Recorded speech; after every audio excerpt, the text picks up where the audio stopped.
Advocates fighting drug abuse in Nebraska are working to get the word out about Narcan, which is the life-saving nasal spray for those experiencing an opioid overdose. But a study suggests few Nebraskans are even aware that the drug is available to help for free. KETV Newswatch 7's Kaylee Searcy tonight gets the facts on the program and the vital tool in the fight against addiction. A life-saving drug just small enough to fit inside your pocket. It blocks the opioid receptors in the brain and reverses an overdose so that the people that are suffering from an overdose can recover. Narcan, also known as naloxone, can be a lifeline to someone experiencing an opioid overdose. Sharon Wedberg knows firsthand. And we just noticed that we were hearing some labored breathing coming from her way. So I had got up from the BHT desk and I went over to check on her, and she was completely blue and purple. Wedberg is a behavioral health technician at Centerpoint Campus for Hope. It's a facility providing mental health and substance abuse treatment in Nebraska. Everyone there is trained on how to administer Narcan. If we had not had Narcan on hand that night, she would not be here today. Absolutely not.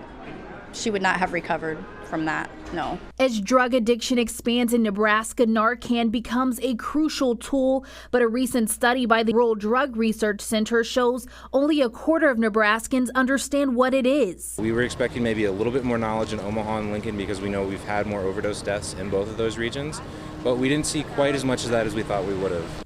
And only 10 to 20% know where to get Narcan. It doesn't require a hospital or a clinic. Narcan is administered as a nasal spray, and the state of Nebraska provides it free to participating pharmacies. Now, it's free to you too, you just need to ask. In 2021, at least 221 Nebraskans died of opioid overdoses. That's why having Narcan close by is so important. It's coming into everyday life. That's the level at which it's moving in, meaning people are running into opiates in a negative way. Topher Hansen is with Lincoln Centerpoint. It has a grant to educate Nebraskans about Narcan. I mean, people who have died, meaning their respiration stopped and their hearts have stopped, if this is administered soon enough, then it can revive that person and they can be back in business. Education and understanding, another tool in the fight against the state of addiction. Kaylee Searcy, KTV, Newswatch 7. In Omaha, many CHI Health pharmacies, as well as Kohl's, Kubat, and Nebraska Medicine pharmacies, take part in the state's free naloxone distribution program. Check with the pharmacy you use to see if naloxone or Narcan is available there. The program offers free naloxone nasal spray if you're a Nebraska resident at risk or if you know someone at risk. The pharmacy will conduct a short assessment to ensure eligibility.